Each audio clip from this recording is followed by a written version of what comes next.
వేంచేయండి మాత, వేంచేయండి.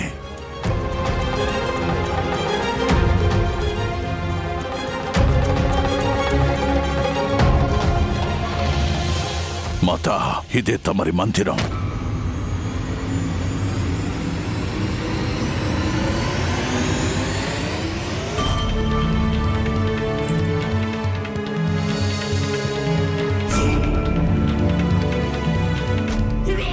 తమరిక్కడ కొలువై ఉంటే ఈ పాతాళం 7-14 లోకాలను మించిన ఐశ్వర్యంతో తొలతొగుతుంది. స్వాగతం మాత, స్వాగతం.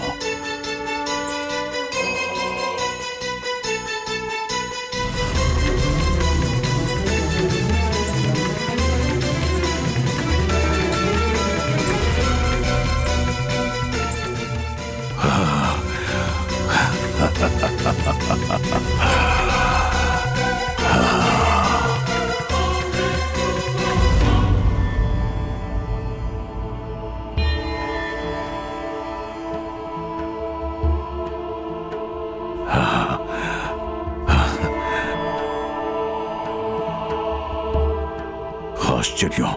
ఈ స్థానాన్ని చూస్తుంటే చాలా ఆశ్చర్యంగా ఉంది.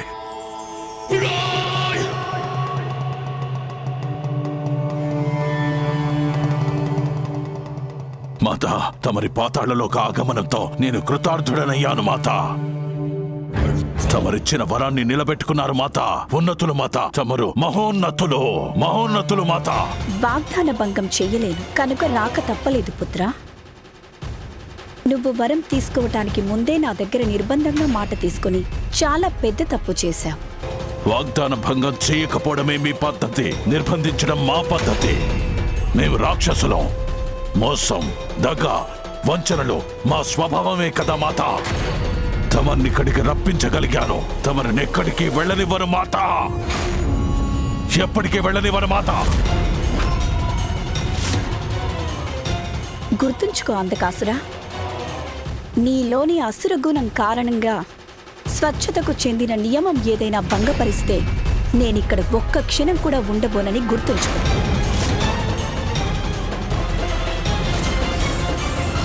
అమృతానికి ఏమైందో చెప్పండి విశ్వకర్మ.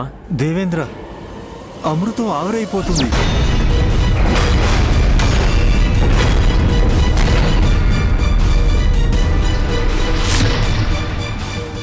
అమృతం ఆవిరైపోతుందా? అమృతం ఆవిరైపోయిందంటే అనర్థం తప్పకుండా జరుగుతుంది మహాదేవా.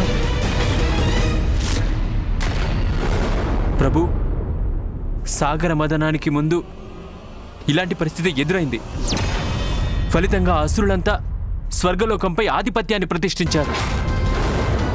మనందరి బలహీనతను ఉపయోగించుకొని వాళ్ళు లాభం పొందడానికి ప్రయత్నించారు. మహాదేవా, ఇది సామాన్యమైన ప్రమాదం కాదు, ప్రళయాంతకమైనది. తక్షణమే ఏదో ఒకటి చెయ్యాలి ప్రభు.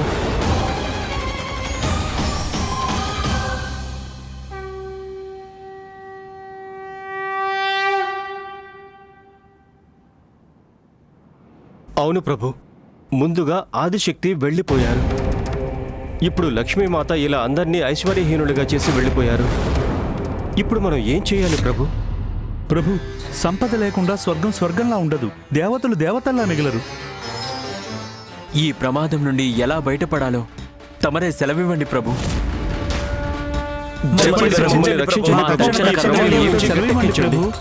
లక్ష్మీదేవిని రప్పించి మమ్మల్ని ఏదో విధంగా శ్రీమంతుల్ని చెయ్యండి ప్రభు.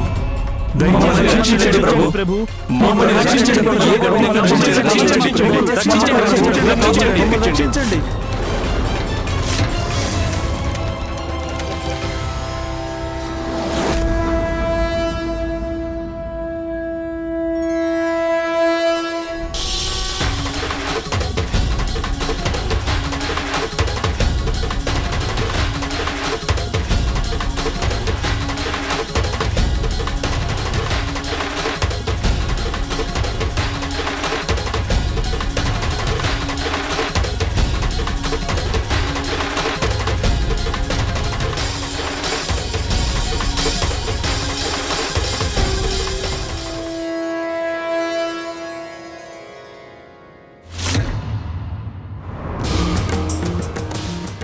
महालक्ष्मी नमस्तुभ्यं नमस्तुभ्यं सुरेश्वरी नमस्तुभ्यं हरिप्रिये నమస్తుభ్యం దయానిధే.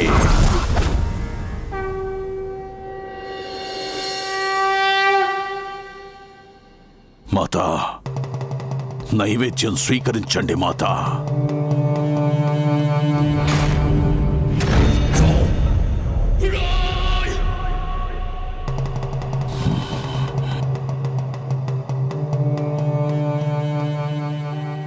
ప్రణామాలు మాతా. ఇక నుంచి ఇదే తమరి నివాసం మాతా. తమరి పుత్రుడు తమరిని పువ్వుల్లో పెట్టి చూసుకుంటాడు. తమరిని ఇక్కడి నుంచి వెళ్ళనివ్వను మాతా. ఎక్కడికి వెళ్ళనివ్వను మాతా. నమోస్తు మాతా, నమోస్తు మాతా, నమోస్తు మాతా, నమోస్తు. ప్రణామాలు. ప్రణామాలు సంకటహర వినాయక.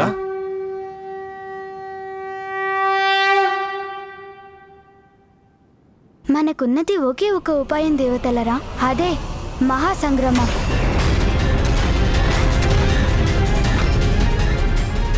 లక్ష్మీమాతను అంధకాసురుడి బంధనాల నుంచి విముక్తి కలిగించడానికి, వారిని పాతాళం నుండి వెనక్కి రప్పించడానికి మనం మహాయుద్ధం చేయక తప్పదు. ప్రథమ పూజ్య గణేశ, ఒకవేళ యుద్ధమే పరిష్కారమైతే మేము తప్పకుండా యుద్ధం చేస్తాం. దేవతలారా, మనం తక్షణమే యుద్ధానికి ఏర్పాట్లు చేసుకోవాలి. పదండి. ఆగండి దేవతలారా, మరీ ఇంత తొందరపడాల్సిన అవసరం లేదు. మనకి అవసరమైనది సహనం. ఇప్పుడు మనకి మిగిలిన ఏకైక ఉపాయం యుద్ధమేనని మీరే కదా చెప్పారు.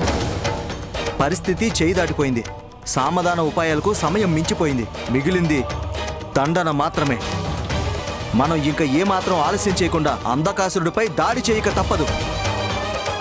సూర్యదేవ, సహనం కోల్పోయి ఆవేశంతో ఏ పని చేయకూడదు. ఇప్పుడు దేవతలందరూ కలిసికట్టుగా మీ శక్తిని ప్రదర్శించాల్సిన సమయం. అంధకాసురుడిపై జరగాల్సింది దాడి కాదు, మహాసమరం సాగాలి. దేవతలు, యక్షులు, గంధర్వులు, కిన్నరులు, నాగులు, రుద్రులు, శివగణాలు, ప్రేతులు అందరి శక్తులను సమీకరించి దాడికి సన్నద్ధం కావాల్సి ఉంటుంది.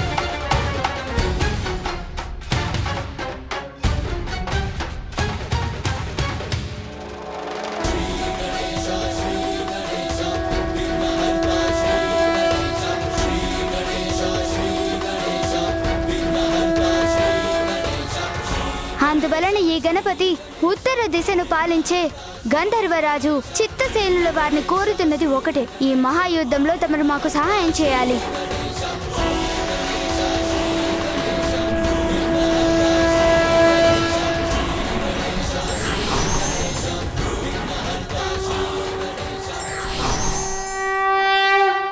ఈ గంధర్వరాజు చిత్రసేనుడు తమ ఆజ్ఞ శిరసావహిస్తున్నాడు శ్రీ గణేశ.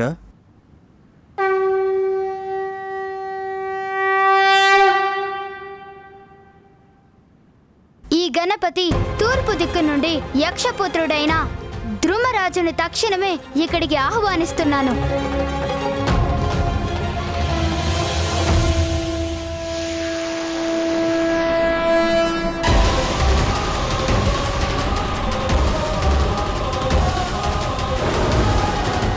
ఈ యక్షపుత్రుడు ద్రుముడు తమరి సేవకై సిద్ధంగా ఉన్నాడు ప్రథమ పూజ్య గణపతి.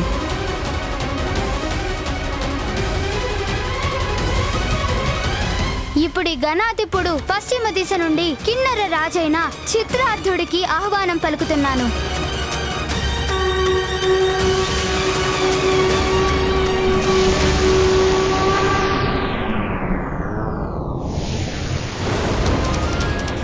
ఈ కిన్నర రాజు చిత్రార్థుడు తమరి ఆదేశానికై ఎదురు చూస్తున్నాడు గణాధ్యక్ష. గౌరీపుత్ర గణేశుడు నాగలోకాన్ని పాలించే తక్షకుడికి మాకు సహాయం చేయాలని కోరుతున్నాను.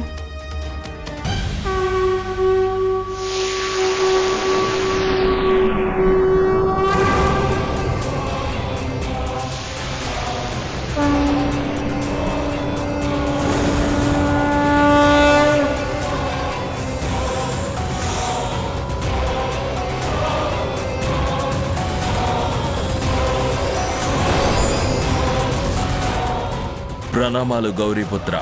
ఈ నాగరాజు తక్షకుడు తమరి ఆనతికై ఎదురుచూస్తున్నాడు. ప్రథమ పూజ్య గణేశ, నేను దేవరాజ ఇంద్రుడను. మా సమస్త దేవతలందరూ తమరి మార్గంలో నడవడానికి సంసిద్ధులం. గణనాయక, ఈ నంది తన సకల శివగణాలతో తమ వెంట ఉంటాడు. త్రిమూర్తులు నీకు తోడుగా ఉంటారు గణపతి. ప్రథమ పూజ్య శ్రీ గణేశ, మేము తమరి మార్గంలో సమరానికి సిద్ధంగా ఉన్నాము. కానీ అన్నిటికంటే ప్రథమ కార్యం మిగిలే ఉంది. ఏమిటా కార్యం శ్రీ గణేశ? తగిన యుద్ధ వ్యూహాలను రచించి యుద్ధంలో మనందరికీ మార్గదర్శనం చేయగలిగిన వారు మన సేనాధిపతి నేతృత్వంలో వహించకుండా మనం యుద్ధం ఎలా చేయగలం? అందువల్ల ఈ గణపతి దేవుడు దక్షిణ దిశలో ఉన్న మా సోదరుడు దేవసేనాధిపతి అయిన వీరాది వీరుడైన కార్తికేయుల వారిని వేడుకుంటున్నాను.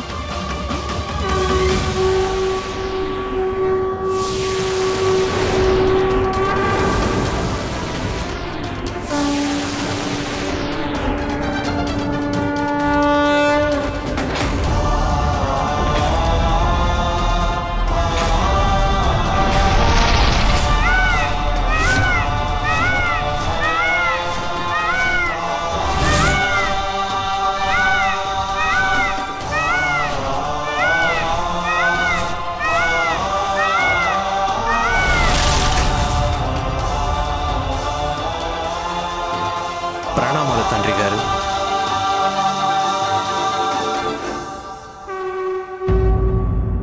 ప్రణామాలు సోదరా.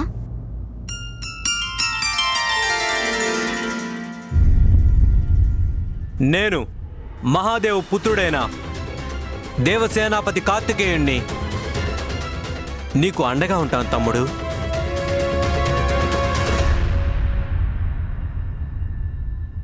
దేవగణాలారా, ఇప్పుడు ఎవరి శక్తులని వారు సమీకరించుకొని యుద్ధానికి బయలుదేరాల్సిన సమయం ఆసన్నమైంది. మన అందరం సంఘటిత శక్తితో వారిపై యుద్ధం చేయాలి. హర హర మహాదేవ, హర హర మహాదేవ, హర హర మహాదేవ, హర హర మహాదేవ, హర హర మహాదేవ, హర హర మహాదేవ, హర హర మహాదేవ, హర హర మహాదేవ, హర హర మహాదేవ, హర హర మహాదేవ, హర హర మహాదేవ, హర హర మహాదేవ.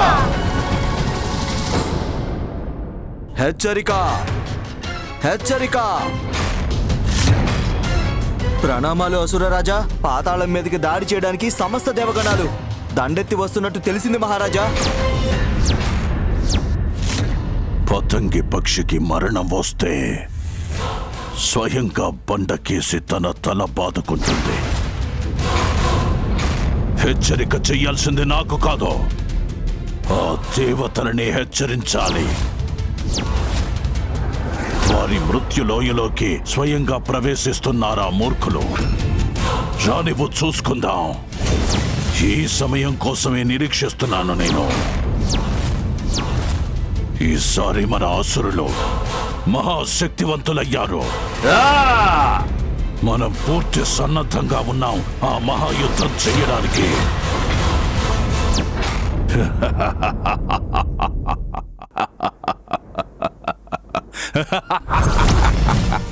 ఈ అంధకుడంటే ఎవడో ఆ దేవతలందరి ప్రాణాలకి ఒరిద్దాడు. దేవ సైన్యంలో ఎంతమంది ఉన్నారో తెలియదు మహారాజా, నేను స్వయంగా చూడలేదు. ఏయ్! అయితే మనమే వెళ్ళి ఆ సైన్యాన్ని చూసొద్దాం పదండి.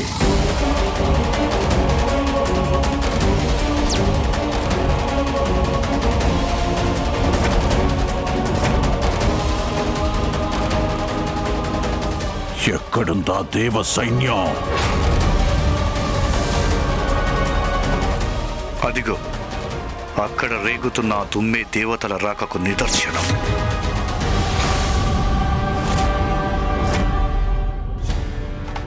ఇదేమిటి గురుదేవా? ఏమిటో చెప్పండి గురుదేవా.